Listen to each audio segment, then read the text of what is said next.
आमच्या अमित दादाला कुठलाच जोड नाहीये, कुठलाच कोणीही बरोबरी करू शकत नाही आणि पब्लिकच्या मनातून कोणीच काढू शकत नाही. हे सर्वात महत्वाची गोष्ट आहे आम पब्लिक मध्ये.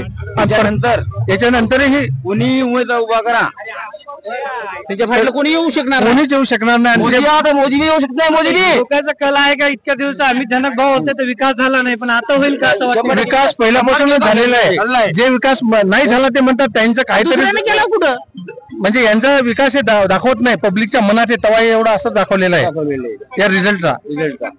आणि दुखासुखात त्यांना म्हणायचं काम नाही, आवर्जून तिथं ते उपस्थित असतात कोणाच्या सुखादुखामध्ये. धन्यवाद. आपण पाहत राहा महाराष्ट्र मीडिया प्रत्येक क्षण आपल्या सोबत. कॅमेरामॅन विशाल जमदाडे, शेख सरवर.